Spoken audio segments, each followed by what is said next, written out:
दोस्तों, यह कहानी एक बूढ़े व्यक्ति की है जो अपने तीनों बेटों के साथ एक गांव में रहता था। गांव एक रेगिस्तान के पास स्थित था। उस बूढ़े व्यक्ति के पास 17 ऊँट थे और वे 17 ऊँट उसकी आय का मुख्य स्रोत थे।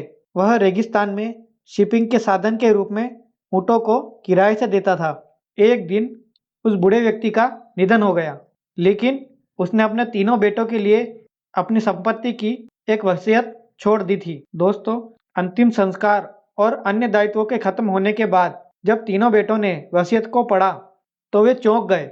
उनके पिता ने सभी संपत्तियों को 3 समान भागों में विभाजित किया था, लेकिन उन्होंने 17 ऊँटों को एक अलग तरीके से विभाजित किया था, क्योंकि 17 एक विषम संख्या है और एक अभाज्य संख्या भी है जिसे विभाजित नहीं किया जा सकता।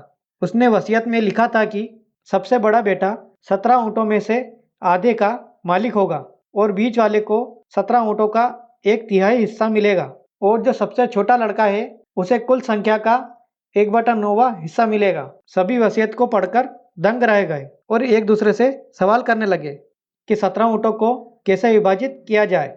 किसी के भी समझ में यह नहीं आ रहा था कि 17 ऊँटों को तीनों में विभाजित कैसे करें, क्योंकि 17 ऊँटों का आधा 8.5 होता है, यानी हम किसी को आधा ऊँट कैसे दे सकते हैं। और यहाँ तक कि ऊँटों को 2 अन्य बेटों के लिए विभाजित करना भी असंभव है। उन्होंने कई दिनों तक वसीयत में लिखी ऊँटों को विभाजित करने के तरीकों पर विचार किया, लेकिन किसी को भी इसका जवाब नहीं मिला।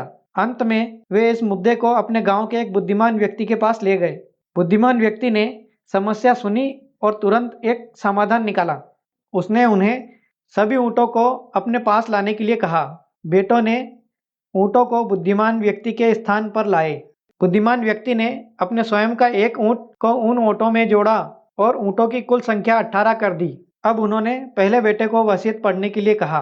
वसीयत के अनुसार बड़े बेटे को आधा हिस्सा मिला, जो अब 18.2 = 9 ऊँट में गिना जाता है। सबसे बड़े बेटे को उसके हिस्से के रूप में 9 ऊँट मिले।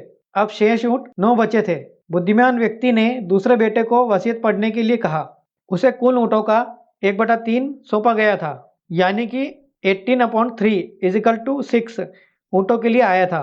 अब दूसरे बेटे को उसके हिस्से के रूप में 6 ऊँट मिले। अब बड़े बेटों द्वारा साझा किए गए कुल ऊँटों की संख्या 9 + 6 = 15 हो गई।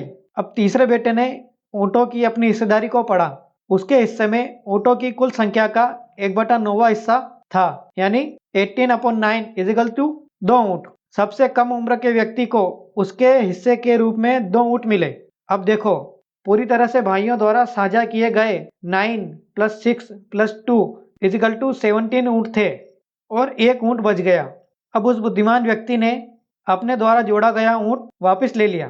तो दोस्तों, बुद्धिमान व्यक्ति ने अपनी बुद्धिमत्ता से इस समस्या को बड़ी चतुराई से हल किया। इस कहानी से हमें सीखने को मिलता है कि दुनिया में हर समस्या का हल होता है। दोस्तों, वीडियो अच्छा लगा हो तो वीडियो को लाइक कीजिए और कमेंट बॉक्स में बताएं कि इसको कोई और हल हो सकता है क्या।